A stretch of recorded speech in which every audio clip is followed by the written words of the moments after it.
quand je suis rentré, je me demandais pourquoi le Seigneur m'avait donné ce message. Mais alors que le temps avance, je crois que je commence à réaliser pourquoi il l'a donné. Et je crois qu'il y a plusieurs personnes aujourd'hui qui ont besoin de l'entendre. Amen. Alléluia. Et 1 Corinthiens chapitre 16, versets 13 à 14. Si vous y êtes, dites Amen. Amen. Si on peut dire Amen comme des ordres. Si vous y êtes, dites Amen. Amen. Voilà. Alléluia. Ça c'est bon. Le premier là, ça ne pouvait pas chasser un démon. Mais ça, gloire au Seigneur. Gloire au Seigneur. 1 Corinthiens chapitre 16, versets 13 à 14. La Bible dit, veuillez demeurer ferme dans la foi, soyez des hommes. Que quelqu'un dise, soyez des hommes. Soyez des hommes. Fortifiez-vous, que tout ce que vous faites se fasse avec charité. Et si c'est Paul qui est en train de parler à l'église de Corinthe, il leur dit au milieu de ces deux versets, il dit, soyez des hommes. Soyez des hommes. Et on va parler sur cela aujourd'hui. Soyez des hommes. Amen. Gloire au nom du Seigneur. Si on peut élever nos voix vers le Seigneur, si on peut prier comme des hommes, amen. Si on peut vraiment prier et que ce lieu-ci secoue, et que s'il y avait un démon qui hésitait s'il devait partir ou pas, qu'il prenne la porte en toute vitesse, amen. Si on peut élever nos voix vers le Seigneur, alléluia, Père Céleste, nous venons ce soir te dire merci. Merci pour ta présence. Merci pour ta puissance. Merci Seigneur pour cette onction que nous pouvons ressentir ici. Merci pour ces hommes qui se sont présentés aujourd'hui, Seigneur, dans ce service pour te louer, pour t'adorer et pour célébrer ta présence. Papa, nous voici, Seigneur, alors que nous allons rentrer dans la prédication de la parole de Dieu. Oins-moi le prédicateur, Père, afin que j'annonce tes oracles sans crainte et faveur, mais que tu transmettes exactement ce que tu veux transmettre à ton peuple aujourd'hui, Seigneur. Parle, Seigneur, à nos hommes, Papa, et amène-nous, Seigneur, à la connaissance de ta volonté dans chacune de nos vies, Seigneur, individuelles ici présents. Et également, Seigneur, dans ton église. Papa, nous prions, Seigneur, que les hommes ici présents sortent d'ici aujourd'hui transformés par la puissance de ta parole et par la puissance de ton esprit. Seigneur Jésus, viens en ton saint nom que nous avons prié, au nom de Jésus. Si quelqu'un peut dire au nom de Jésus. Si on peut battre nos mains pour le Seigneur, alléluia, comme des soldats du Seigneur. Alléluia, alléluia, gloire au nom du Seigneur. Alléluia, soyez des hommes. Et vous pouvez vous asseoir dans la présence du Seigneur. Soyez des hommes. Bon, je vais dire, je vais faire une déclaration. Et je veux que vous soyez prêts quand je vais la faire. La déclaration, c'est celle-ci. L'homme est différent de la femme. Amen. Bon, je vois qu'il y a peut-être 2 ou 3 personnes de ce côté qui étaient d'accord avec ça. Il y a beaucoup de ce côté qui ne l'étaient pas. On va recommencer. L'homme est différent de la femme. Amen. Amen. L'homme est différent de la femme. Et vous savez, peut-être que pour certains ici c'est évident, mais dans notre société présente, ce n'est pas si évident que cela. Dans notre société présente, on nous enseigne le contraire. En fait, nous sommes dans une société où on a envie de mélanger les genres. Une société où on parle d'un mode unisexe, que les femmes peuvent porter la même chose que les hommes portent, que les femmes peuvent faire les mêmes choses que les hommes font, et que toute forme d'activité qu'un homme va faire, une femme est capable de le faire. Mais quand tu regardes dans la parole de Dieu, tu vois clairement qu'il y a une différence entre ce qu'une femme peut faire et ce qu'un homme peut faire. Amen. Et si on est logique, réellement, en toute honnêteté, même si on n'est pas spirituel, c'est évident qu'il y a des choses qu'un homme peut faire qu'une femme ne peut pas faire. Amen. Bon, on va prendre une des choses les plus basiques, l'accouchement. On peut faire tout ce qu'on veut. Un homme n'est pas capable d'accoucher. Amen.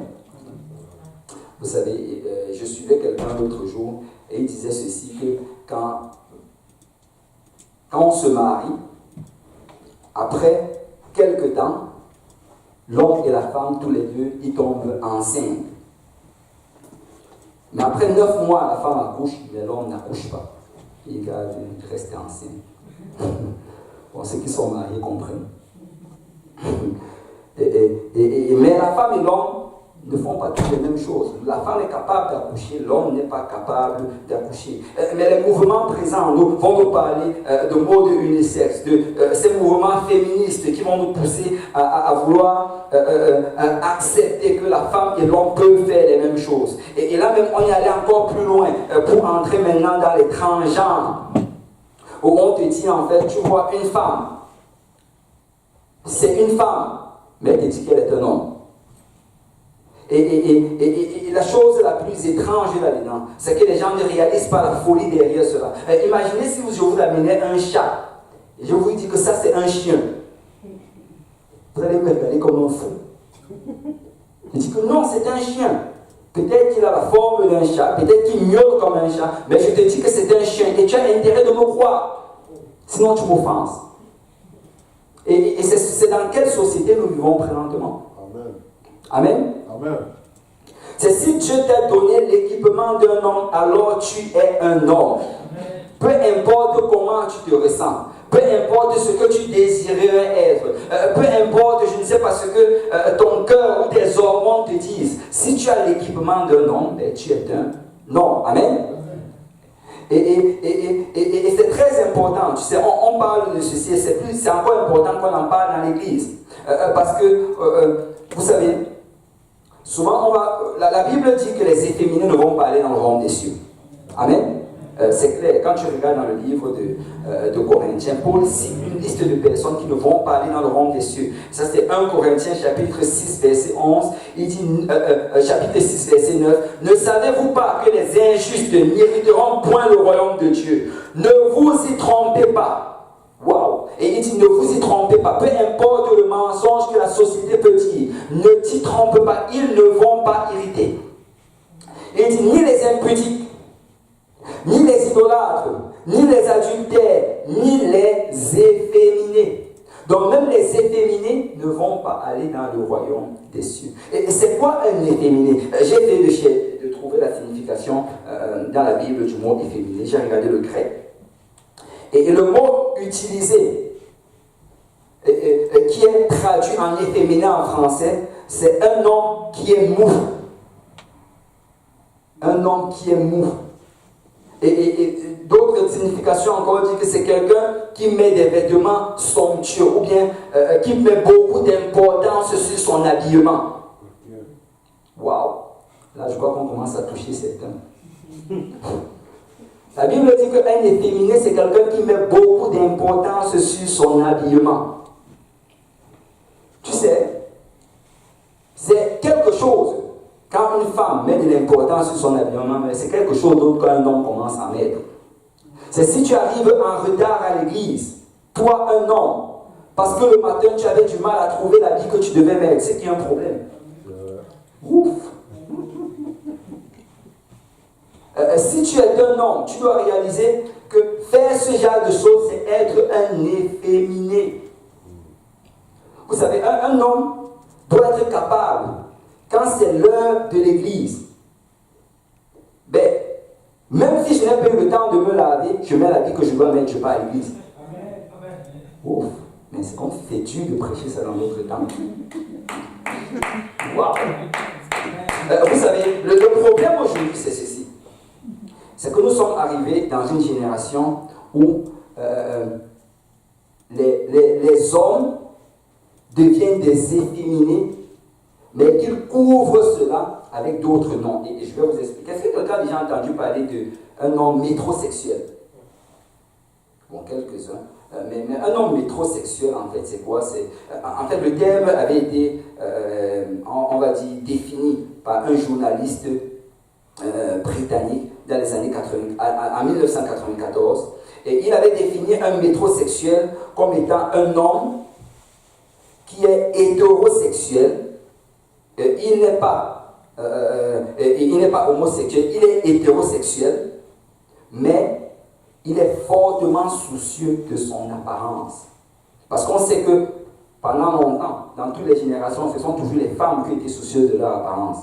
Donc là, on a vu cet homme-là. Il est fortement soucieux de son apparence. Et là, on essaie de trouver un thème. On dit juste, il est métrosexuel. Et en passant, métro c'est pour dire il habite dans la ville, métropole. Et sexuel dans le sens qu'il est hétérosexuel.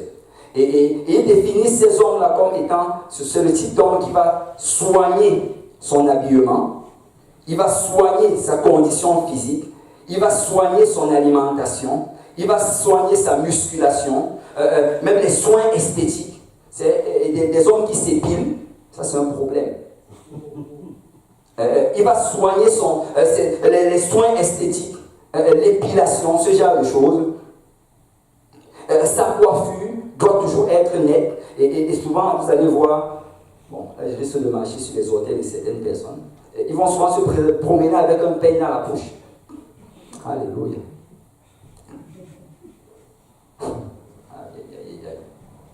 Là, les gens commencent à me lâcher. Mais la Bible dit que quand tu agis comme ça, tu es en train d'agir comme un efféminé. Et en fait, quand ils définissent les métrosexuels, c'est juste pour dire en fait qu'il ressemble peut-être à un homosexuel, mais il n'est pas. Il est hétérosexuel. C'est juste qu'il prend trop soin de son apparence. Vous savez, très souvent, ce sont les homosexuels qui prennent beaucoup soin de leur apparence. Ils vont être nets. Tout va être, ils vont s'épiler pour s'assurer que c'est bien tracé. Tout doit toujours être net sur eux. Mais logiquement, un homme n'est pas appelé à faire ce genre de choses. Vous savez, un homme doit faire passer ses responsabilités avant son apparence.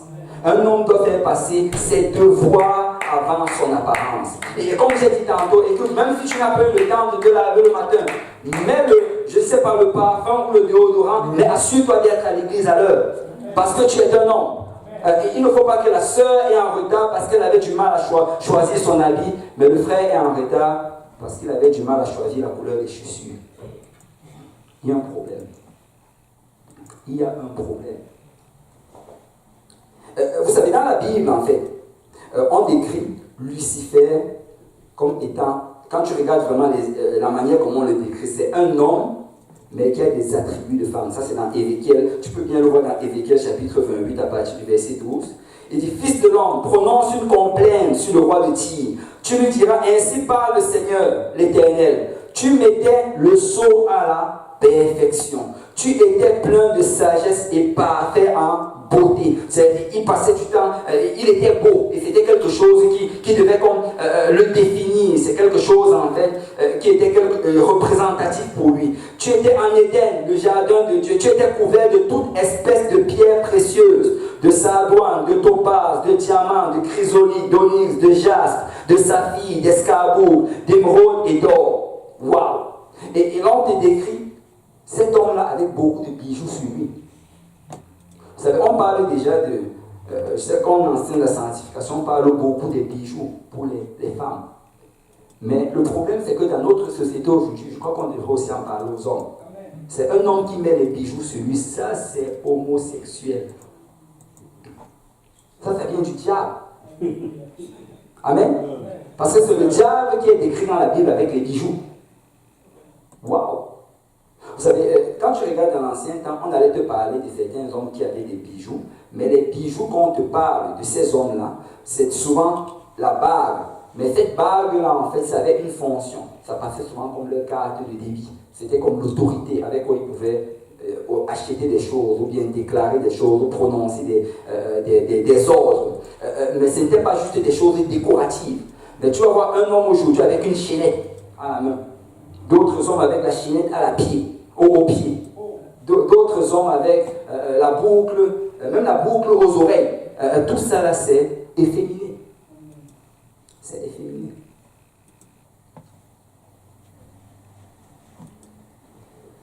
Et nous sommes, tu sais, quand tu es un homme, assure-toi d'agir comme un homme.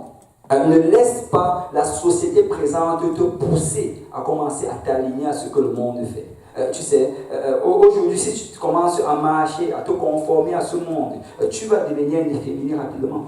Parce que toutes les célébrités qu'on voit à l'extérieur, ce sont des efféminés. Ce sont des efféminés. Et donc, si tu es un homme, agis comme un homme. Amen. parle comme un homme, marche comme un homme, tiens-toi comme un homme, parce que tu es un homme. Amen. Ok, quelques conseils aux hommes. Question activité. Regarde, si tu fais des activités, s'il y a des activités, ben, fais les activités des hommes. Et là, je vais donner un exemple. Bon, je me rappelle une fois, on avait organisé des activités, on était en train de jouer. Et là, alors qu'on jouait, tous les frères étaient en train de jouer dans une certaine activité. Et là, alors que les sœurs se sont réunies et jouaient d'une autre activité, il y a un frère qui se trouvait avec ses sœurs. Il est en train de jouer avec eux. Et ça, c'est problématique en fait. Parce que si tu es un homme, tiens-toi avec les hommes. Amen. Je ne sais pas, tu dois être dérangé par rapport à cela. Je sais que dans la société, bon, ça fait comme si tu étais un playboy. Dans la Bible, ça c'est être un efféminé. Amen. C'est être un efféminé. Réalise que, mais qu'est-ce que je fais au milieu de toutes ces femmes? Je ne suis qu'une femme. Amen. Je ne sais pas si ça fait du sens. Et on doit comprendre cela. Tiens-toi avec les hommes. Comporte-toi comme un homme. Parce que tu es un homme. Parce que vous savez, ça commence toujours juste comme cela. Ça va toujours commencer comme cela. Quand tu vas commencer à céder un peu au diable, le diable va t'amener plus loin. Tu vas commencer à marcher avec les femmes et tu vas commencer à agir comme les femmes, à prendre beaucoup de temps sur ton apparence. Et après cela, tu vas finir peut-être un jour par t'aimer toi-même. Comme certains le font. Et nous devons faire attention à cela. Mais bon, regardez, on va partir dans l'autre passage qu'on a lu en introduction. Il y a certaines choses que j'aimerais toucher ici. Et ça, c'est Paul qui est en train de parler à l'église de Corinthe. Et dans 1 Corinthiens chapitre 6, à partir du verset 9, qu'est-ce que je dis 1 Corinthiens, chapitre 16, à partir du verset 13. Dans ces deux versets 13 et 14, il touche certains points que j'aimerais vraiment qu'on touche aujourd'hui. Il y a en général, il y a en tout 5 points ici qui sont très importants et je crois que tout homme aujourd'hui devrait l'entendre. 1 Corinthiens 16, à partir du verset 13, il dit: veillez, demeurez ferme dans la foi, soyez des hommes, fortifiez-vous, que tout ce que vous faites se fasse avec charité. Bon, la première chose que je vais d'abord toucher, c'est veiller. Que tout le monde dise veiller. Vous savez, quand on parle de veiller, historiquement, ce sont toujours les hommes qui ont veillé. Tu sais, dans le passé, quand il y allait avoir, quand vous alliez être dans une tour peut-être, ou dans une forteresse, et qu'il fallait veiller et garder la forteresse, on n'allait pas envoyer les femmes veiller. Amen. Ce sont les hommes qui devaient se lever et aller veiller. Les bergers qui devaient veiller et prendre soin du troupeau, c'était les hommes. Et un homme est appelé à veiller. Si tu es marié et que je ne sais pas, et que tu sens que les bandits vont venir chez toi la nuit, je crois que tu ne vas pas envoyer ton épouse veiller, toi tu vas veiller. Amen. Et la Bible demande aux hommes ici de veiller. Et c'est quoi veiller? Veiller en fait c'est rester éveillé. Veiller, c'est garder. Veiller, c'est s'assurer de garder les yeux ouverts en attendant que si l'ennemi vienne, que tu puisses le voir arriver. Et vous savez, veiller, ça demande en fait de sortir de sa zone de confort. Quand tu veilles, tu vas être dans l'inconfort. Et s'il y a une chose qu'un homme doit savoir, c'est que souvent il va être dans l'inconfort. Et il doit être capable de supporter l'inconfort sans se plaindre. Vous savez, aujourd'hui, tu vas voir des hommes et ils vont se plaindre comme des femmes. Vous savez, un homme doit apprendre à être confortable dans son inconfort. Un homme doit apprendre à supporter l'inconfort. Pendant que les autres se plaignent, tu dois juste être capable de fermer ta bouche et d'être patient. Amen. Et quand tu es un homme, tu dois réaliser que souvent ça va être difficile. Souvent ça va être inconfortable. Mais je dois supporter et je dois veiller. C'est correct. C'est correct si souvent tu n'as pas dormi. Amen. Vous savez, souvent, ça c'est, bon là je vais parler peut-être aux gens qui sont fiancés, qui sont mariés ou bien qui aspirent au mariage.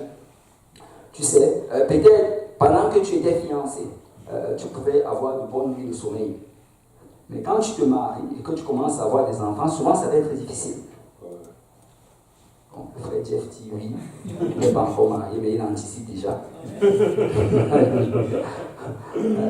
Mais tu dois déjà savoir que, écoute, s'il y a quelqu'un qui doit veiller, je vais veiller. Ça va souvent t'arriver que tu vas, je ne sais pas, et d'ailleurs, si tu es appelé au ministère, souvent tu vas devoir avoir certaines occupations, et après tu vas rentrer tard chez toi la nuit et tu prêches le lendemain. Je me rappelle, et ça c'est vraiment quelque chose que peut-être on doit aborder. Je me rappelle déjà, il y a certains frères, on va les appeler, qui écoute, tu prêches demain. Ou bien tu enseignes demain, ou bien si tu peux aller faire telle chose dans le ministère demain. Mais le frère va te dire, oh pasteur, vraiment, la nuit là, j'ai dormi vraiment trop tard. Et écoute, quand tu es un homme, tu dois apprendre à veiller. Quand tu es un homme, tu dois apprendre à faire ta tâche, peu importe inconfortable comment ça a été. Même si tu n'as pas été capable de manger, tu dois quand même servir le Seigneur. Amen. Et tu sais, quand tu es dans le ministère, tu entends tout genre de choses, tout genre d'excuses. Et il y a un autre frère, tu lui dis, mon frère, est-ce que tu peux faire ceci pour moi? Oh, pasteur, désolé, je n'ai pas encore mangé. Je vais d'abord aller manger, après juste fais la chose. Apprends à veiller, apprends à être inconfortable. Un homme doit être confortable dans l'inconfort. Et la Bible dit ici, veillez, veillez. Dans Matthieu chapitre 26, verset 40. Ici, on nous parle de Jésus qui était au jardin de Gethsémani. Et quand il est arrivé, il a appelé ses disciples. Et là, il a demandé qu'ils devaient prier. Ils devaient tous prier ensemble. Et là, il s'est un peu éloigné de quelques jets de pierre. Il a commencé à prier. Et 1 heure après, il se lève. Et il va voir ses disciples. Et dans Matthieu 26, 40, il dit, et il vint vers les disciples qu'il trouva endormis. Il dit à Pierre, vous n'avez donc pu veiller 1 heure avec moi. Ses disciples étaient fatigués. Ils avaient eu une journée difficile. Et j'imagine que ceux qui étaient avec eux, ceux qui les accompagnaient, les femmes sont allées dormir. Mais le Seigneur se trouve vers ses disciples. Malgré le fait que vous êtes fatigués, je m'attends à ce que vous veillez. Et malgré le fait que c'est une journée difficile, je m'attends à ce que vous fassiez un effort supplémentaire. Parce que quand tu es un homme, souvent ça va être inconfortable, mais je vais veiller et je vais faire la tâche qui m'est appelée à faire. Amen. Et vous savez, Dieu d'habitude, voilà, comme il va mettre des gens en épreuve. Ça va arriver. Si ça ne t'est pas encore arrivé, ça va t'arriver. Que souvent, on va te demander de faire quelque chose. Et tu seras tellement inconfortable de le faire. Peut-être que tu n'aurais pas dormi. Peut-être que, je ne sais pas, tu avais déjà prévu quelque chose que tu devais faire. Et là, tu vas te retrouver dans cette situation où tu dois accepter de faire cette chose malgré le manque de confort. Si tu acceptes de le faire, Dieu va te bénir, il va te permettre d'avancer d'une autre dimension. Mais si tu refuses de le faire, tu vas rester au même endroit où tu te trouves. Et si tu dois servir le Seigneur, si tu dois avancer dans les voies de Dieu, tu dois apprendre à être inconfortable et c'est correct. Amen. Et quand on parle de veiller ici, comme j'ai dit tantôt, ça signifie également que tu dois être capable de garder les yeux ouverts. Un homme doit veiller sur sa vie de prière.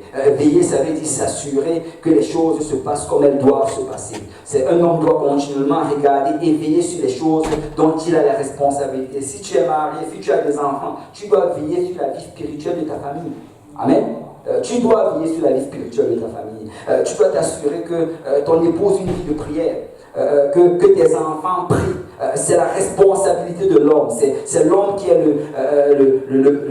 le sacrificateur dans la famille. C'est ta responsabilité. Et écoute, si tu vois qu'ils ont de la difficulté, toi tu dois pouvoir porter la charge pour leur permettre de servir le Seigneur. Tu sais, très souvent, nous qui sommes dans le ministère, souvent il y a tellement d'occupations et quand on vient d'avoir des enfants, c'est souvent encore plus difficile parce qu'il manque de temps. Il y a une chose que j'avais apprise avec le temps, c'est que quand j'arrive à l'église peut-être et que ce n'est pas moi qui suis en charge de faire quoi que ce soit, je m'assure de garder les enfants. Parce que je sais qu'avec cela, je vais donner la liberté à mon épouse de juste louer le Seigneur. Et tu sais, même si je n'ai plus l'occasion de louer ou de prier, si on rentre à la maison et que tout le monde dort, je suis prêt à veiller pour combler ce qui me manquait. Mais nous devons apprendre à porter la charge. Amen. Nous devons apprendre à veiller parce que c'est ça être un homme. Amen. C'est ça être un homme. décider. Parce que si quelqu'un doit sacrifier, c'est l'homme qui doit sacrifier. Amen. Tu dois mettre cela dans ta tête. C'est vraiment très important. Il y a beaucoup de frères qui pensent que c'est la sœur qui doit sacrifier. Écoute, elle n'est appelée à rien sacrifier. Sois un homme. Sois un homme. Amen. Sois un homme. Amen. Porte la charge. Sois un homme par rapport à cela. Et regardez. La deuxième chose. Demeurez ferme dans la foi. Demeurez ferme dans la foi. Paul appelle les hommes ici à demeurer ferme. Quelqu'un dit demeurer ferme. Un homme doit être décidé. Pour un homme, le oui doit être oui et le non doit être non. Tu dois arriver à une place où, étant un homme, dès que tu as pris une décision de faire quelque chose, peu importe ce qui arrive, tu dois faire la chose que tu dois faire. Vous savez, la chose souvent triste, c'est que des gens vont accepter des responsabilités et après qu'on leur donne la responsabilité, ils ne vont pas le faire. Et quand ils ne le font pas, tu les vois plus tard, ils te sortent juste une excuse. Et c'est juste correct. Non, non, non. Quand tu es un homme, tu dois demeurer ferme et faire ce que tu as dit que tu allais faire. C'est vraiment ça un homme. Amen. Vous savez, les hommes ne doivent pas être hésitants. Amen. Je me rappelle toujours quand je crois que ça arrivait à plusieurs frères ici. Quand je courtisais encore la soeur, mon épouse, sa soeur Nancy, elle était très hésitante par rapport à si c'était moi ou si ce n'était pas moi. Un jour, ça allait être moi, un autre jour, ce n'était pas moi. Un jour, elle avait prié, c'était moi, un autre jour, finalement, ce n'était pas moi. et il y avait beaucoup cette hésitation-là, tu vois. Mais tu sais, les sœurs, souvent, ça va leur arriver. Mais quand toi, tu es un homme, tu ne dois pas avoir d'hésitation par rapport à ton choix. Si c'est ça, c'est ça. Amen. Ce n'est pas telle sœur ou telle sœur. Ou bien peut-être telle autre sœur. Non, non, non. Si c'est elle, c'est elle. Ce n'est pas tel ministère, ou peut-être tel autre ministère. Si tu es appelé à faire ceci, fais ce que tu es appelé à faire. Ne sois pas hésitant dans les choses que tu dois faire. Si tu dis, pasteur, je vais balayer l'église, assure-toi de balayer l'église chaque jour que tu dois le balayer. Si tu dis, pasteur, je vais être dans l'équipe d'évangélisation, assure-toi d'être toujours à l'équipe d'évangélisation. Si tu dis que tu vas chanter, assure-toi de toujours chanter. Garde ton poste jusqu'à ce que tu y sois libéré. Ne te libère pas toi-même. Amen. Un homme doit être décidé dans ce qu'il fait. Si tu as dit que tu dois faire quelque chose, fais cette chose. Amen. Ne sois pas hésitant. Vous savez, dans l'armée, si tu es hésitant, tu vas causer beaucoup de dommages à tes partenaires. Beaucoup de dommages. Écoute, vous savez que quand tu es dans l'armée, si tu abandonnes le champ de bataille, tu abandonnes ta position, on appelle ça déserter. Et ça, tu vas passer à la cour martiale. Et ça, c'est plusieurs années de prison. Dans le temps même, c'était l'exécution directement. Pourquoi? Parce que quand tu t'engages à faire quelque chose, et que tu ne fais pas cette chose, tu pénalises tout le reste. Amen. Donc si tu es un homme, quand tu as dit, pasteur, je vais faire telle chose, frère, je vais faire telle chose, fais cette chose-là, peu importe ce qui arrive. Tu sais, et ça c'est très important pour ceux qui aspirent au ministère, ou bien ceux qui aspirent à gagner les âmes. C'est dans l'œuvre du Seigneur, je me rappelle encore, quand on a commencé l'œuvre de Saint-Michel, il y a des fois que j'allais arriver à l'église, il n'y allait avoir qu'une seule personne. Imaginez cela, tu quittes de chez toi, tu fais 30 minutes de route, à 120 km à l'heure sur l'autoroute. Et là, tu arrives à l'église, et il va rester une seule âme se pointe.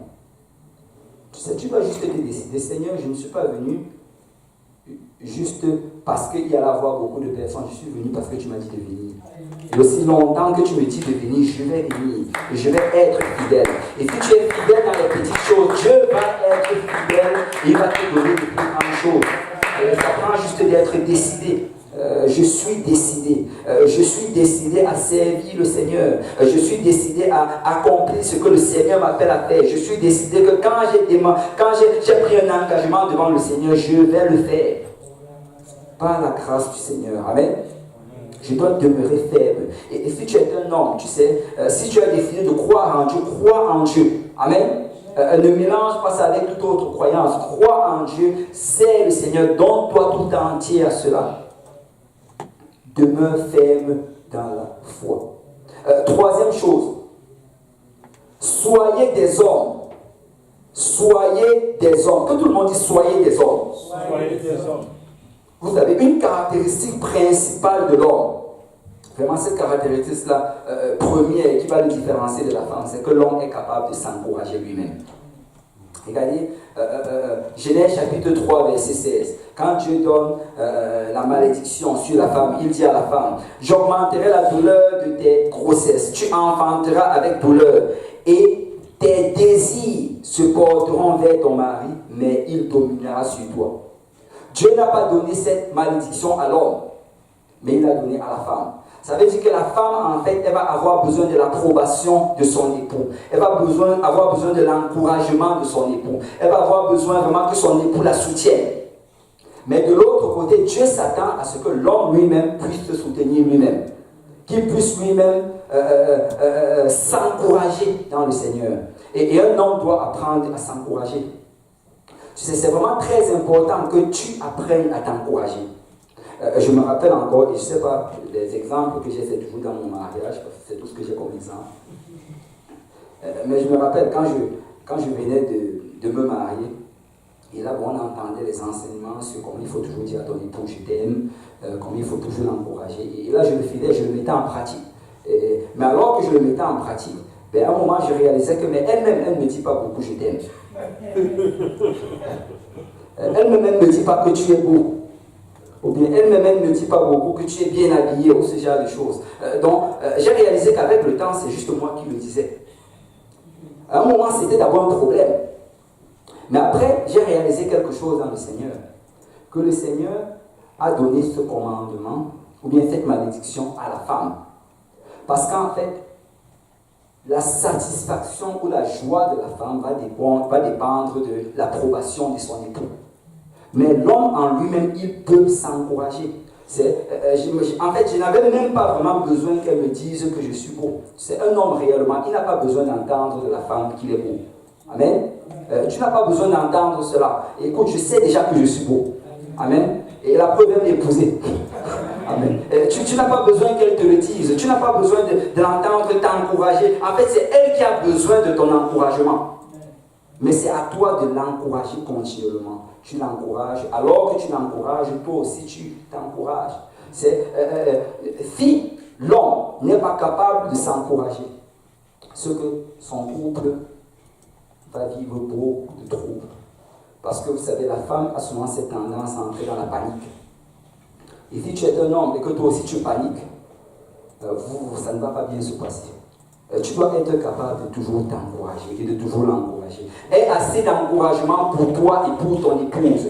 Encourage-la continuellement. Le Seigneur va le faire. Dieu va le faire. Oh, nous allons arriver. Ne t'en fais pas. Dans quelques temps, cela va passer. Tu parles par la foi et tu t'encourages. Amen. Et nous sommes vraiment appelés à nous encourager. Un homme n'a pas besoin du pasteur pour l'encourager.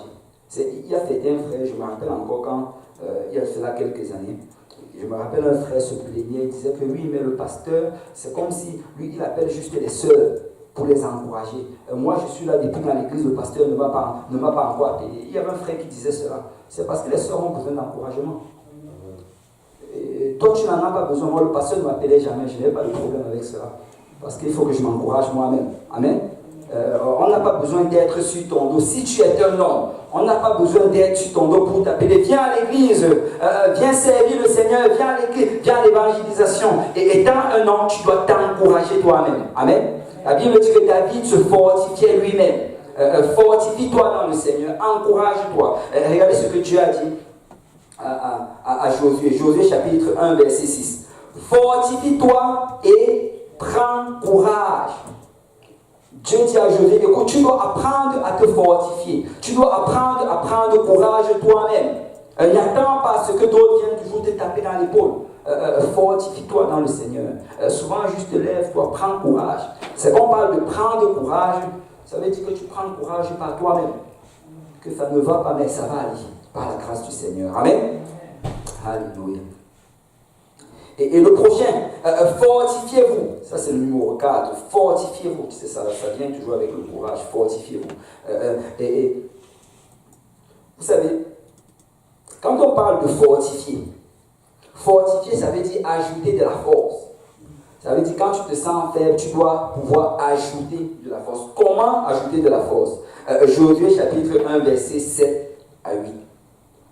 Fortifie-toi seulement et aie bon courage, en agissant fidèlement selon toute la loi que Moïse, mon serviteur, t'a prescrite. Ne t'en détourne ni à droite ni à gauche, afin de réussir dans tout ce que tu entreprendras. Verset 8. Que ce livre de la loi ne s'éloigne point de ta bouche.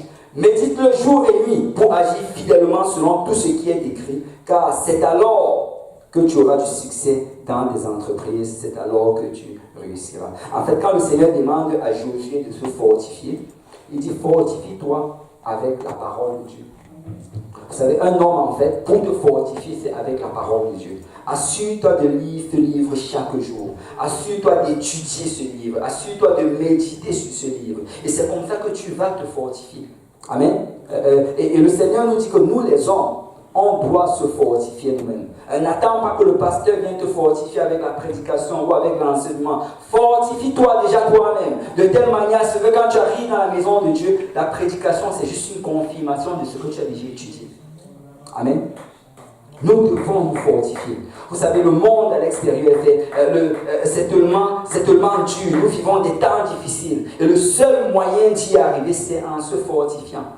Beaucoup de personnes vont être séduites tout simplement parce qu'ils n'étudient pas leur parole. Mais si tu te fortifies au travers des Écritures, c'est quand la fausse doctrine va se pointer. En moins de 5 minutes, tu vas être capable de déterminer que ça, ce n'est pas la vérité. Dieu nous dit fortifie-toi. Que si tu te fortifies, ben, tu vas réussir dans tes entreprises. Alléluia. Alléluia. Et la dernière chose, et pas la moindre, regardez, il parle de la charité. Que tout le monde dise la charité. Que tout ce que vous faites, faites-le avec charité. Vous savez, la charité, bien sûr, c'est l'amour. Amen. Amen. Amen. Et ce n'est pas surprenant qu'après avoir donné ses conseils aux hommes, Paul parle d'amour. Parce que souvent, ce qui va manquer à l'homme, c'est l'amour. Souvent, on va se discipliner. Souvent, on va s'encourager. Souvent, on va se fortifier. Mais souvent, on va faire toutes ces choses-là, mais en oubliant l'amour. Vous savez, l'amour, vraiment, est là pour balancer la force que Dieu a donnée à l'homme. Vous savez, l'amour, c'est ça qui va te permettre d'aider ceux-là qui sont faibles. Parce que souvent, tu vas réussir à faire certaines choses. Et quand tu vas regarder l'autre, si tu manques d'amour, tu vas commencer à le juger. Ou bien tu vas regarder même ton épouse. Si tu vas te dire, oh, je suis capable de faire telle chose. Mais comment est-ce qu'elle n'est pas capable de le faire? Mais si tu as l'amour en toi, tu réalises en fait que peut-être que Dieu t'a donné plus de force pour que tu puisses l'aider. C'est si tu regardes bien, très souvent, après d'être marié, après quelques années, tu vas réaliser que les faiblesses de ton épouse, en fait, se trouvent tes forces. Et ce n'est pas un hasard. Ce n'est pas pour que tu commences à la frapper dessus ou bien je ne sais pas, à la critiquer. Mais c'est pour que tu réalises que ce que Dieu t'a donné, c'est pour combler ses faiblesses. Et c'est pourquoi l'amour doit être la base de toute chose. Tu sais, quand tu prends tes décisions, ça doit être sur la base de l'amour.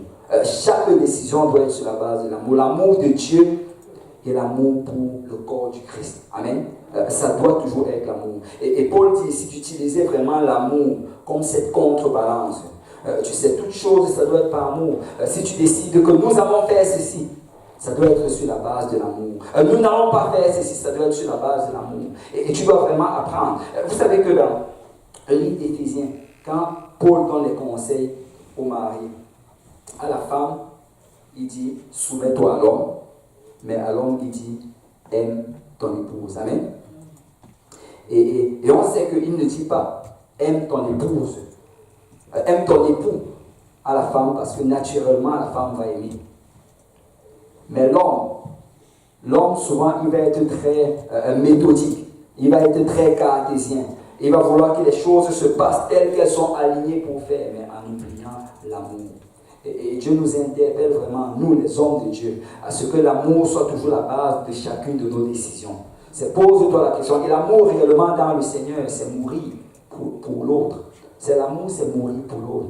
Je voulais peut-être telle chose, mais je décide de mourir pour permettre à l'autre de l'avoir. Et si tu es un homme, tu dois t'exercer à prendre tes décisions sur la base de l'amour. Amen. Et il dit de faire tout avec la charité. Il dit qu'on doit toujours tout motiver par l'amour. L'amour de Dieu et l'amour pour le corps du Christ. Et si tu es un homme et tu mets ces choses en pratique, tu sais, tu vas pouvoir grandir dans les choses de Dieu. Tu vas pouvoir grandir. Regardez, là, quand tu regardes vraiment dans ces passages, Paul a vraiment mis l'accent sur ces 5 points. Le premier point, veiller. Nous devons veiller. Deuxième point, demeurer ferme dans la foi. Troisième point, nous devons être des hommes, nous fortifier nous-mêmes, être courageux dans le Seigneur, nous encourager nous-mêmes. Troisième point, nous fortifier nous-mêmes, être capable vraiment de se discipliner, comme un soldat se discipline. Cinquième point, faire tout avec charité. Et c'est ça que sont appelés les hommes. Mais regardez ceci. Il y a certaines choses par contre que j'aimerais mentionner et avant qu'on ne finisse, il y a juste quelques points supplémentaires que le Seigneur m'a mis à cœur. J'aimerais parler de 4 choses réellement pour qu'un homme devrait pouvoir contrôler dans sa vie. La première des choses, c'est l'intégrité. Que tout le monde dise intégrité. Intégrité, ça veut dire que ce qui se trouve dans mon cœur, ça doit être ce qui est à l'intérieur. Amen. L'intégrité, c'est le contraire de l'hypocrisie. Un homme doit être intègre. Tu dois être intègre avec les gens qui t'entourent. Tu dois être intègre avec ton épouse. Tu dois être intègre avec tes frères et tes sœurs. Il ne doit pas y avoir d'hypocrisie en toi. La deuxième chose, la soumission. Vous savez, pour les hommes, c'est très difficile d'être soumis. Parce que naturellement, on a tendance à vouloir être des dirigeants et des leaders. Mais tu sais quoi? Tu ne peux pas diriger si toi-même tu n'es pas dirigé. C'est impossible. Si tu vas être un dirigeant, il faut que tu sois un très bon serviteur. Tu dois être très bon dans obéir dans les ordres que quelqu'un d'autre te donne. Et nous devons apprendre à nous soumettre volontairement. Et la soumission, ça va toujours être volontaire.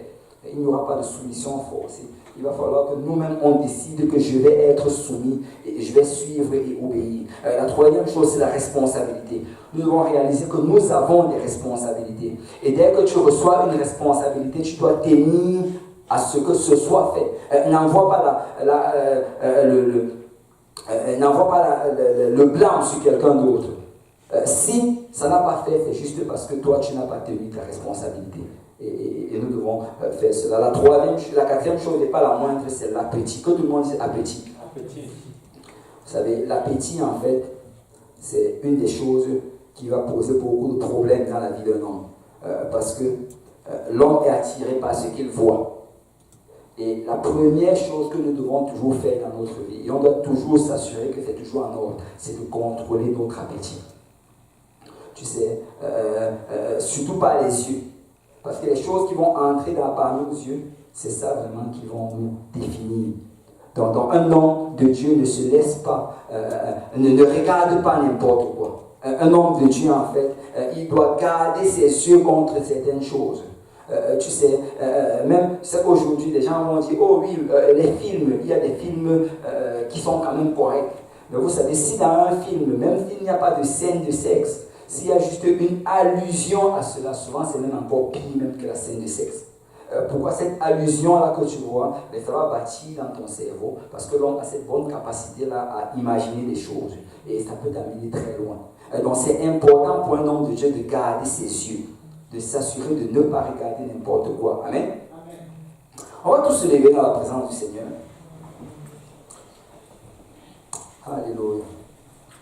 Alléluia. Tout avec ton voisin, dis-lui, soyez des hommes. Vous savez, si je dois donner un dernier conseil, Jean chapitre 3, verset 30.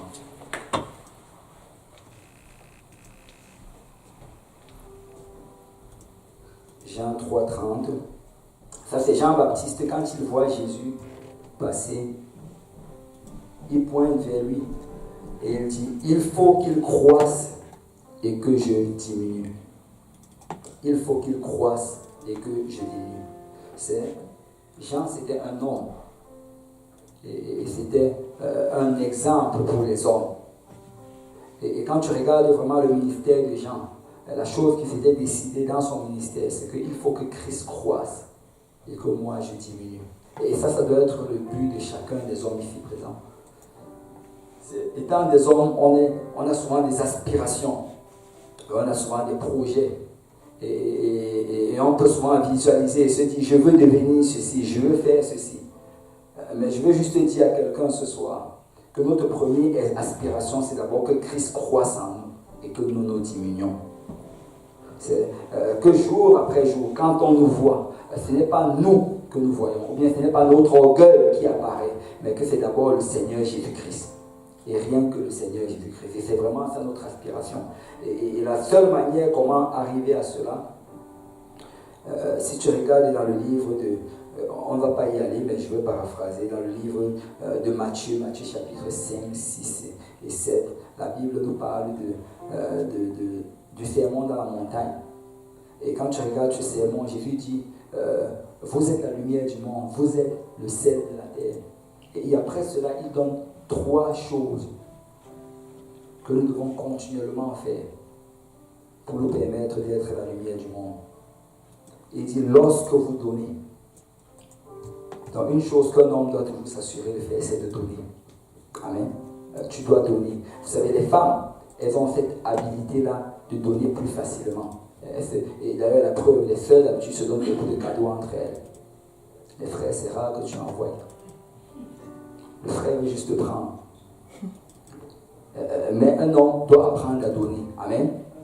Tu dois donner. Donne-toi au Seigneur. Donne de ton temps, donne de ton énergie. Tu sais, que ton temps ne soit pas juste pour bâtir ta carrière ou bien pour bâtir ton avenir. Mais donne beaucoup de ton temps dans le royaume pour le salut des âmes. Nous devons donner. Donne de tes finances, donne de ton énergie. Et dans ta famille, avec ton épouse même également, c'est une très bonne chose que tu dois beaucoup donner. Il faut donner. Donne beaucoup de temps à ton épouse. Donne du temps à tes enfants. Apprends à donner. Toujours donner sans attendre à toujours recevoir. La deuxième des choses, il dit, lorsque vous priez, vous savez, un homme peut être un homme de prière. Vous savez, nous sommes appelés à être l'exemple de prière dans notre famille. Ce n'est que la manière comment tu pries qui va influencer les membres de ta famille. Ce n'est pas si tu dis aux gens, il faut prier, mais toi-même tu ne pries pas. Tu dois aller dans une telle dimension de prière que même si les autres ne voulaient pas prier, ils se sentent interpellés par cela. Et un homme doit prier. Et ça, ce sont vraiment des choses, comment tu vas descendre dans le Seigneur. Il dit, lorsque vous jeûnez, vous savez, un homme doit jeûner. Amen. C'est important, il faut avoir une discipline de jeûne. Et si tu donnes, tu pries et tu jeûnes et que tu le fais continuellement, tu sais ce que ça va faire? Tu vas commencer à diminuer. Parce que ce sont des choses qui nous font diminuer. Tu vas commencer à diminuer progressivement et Christ va commencer à apparaître jour après jour en toi. Amen. Alléluia. Gloire au nom du Seigneur. On va prendre le temps, on va s'avancer. On va venir prier et on va juste nous mettre sur l'autel du Seigneur et dire, Seigneur, fais de moi un homme de Dieu. Alléluia. Fais de moi un homme de Dieu. Alléluia. Gloire au nom du Seigneur. Fais de moi un homme de Dieu.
Si on peut battre nos mains pour le Seigneur.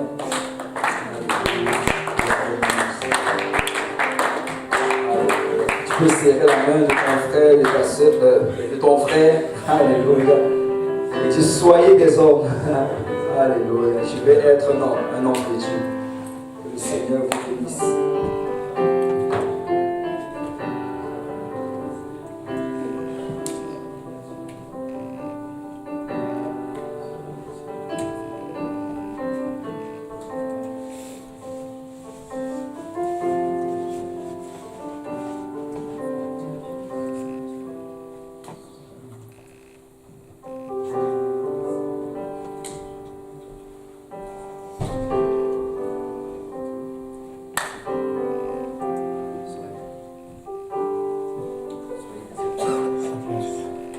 C'est maintenant que tu arrives. Soyez des hommes. Après, je suis soyez des hommes. Tu viens à la maison, tu arrives. Pourquoi? Je ne sais pas. Je pensais que tu savais. C'est le pasteur Yannick. C'est le cas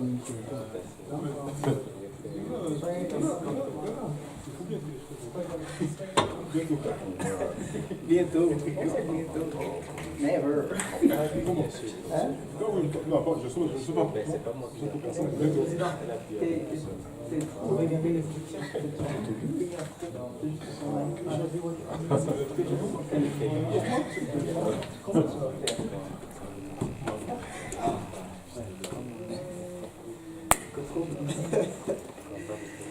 l'ai Toi là. Pourquoi tu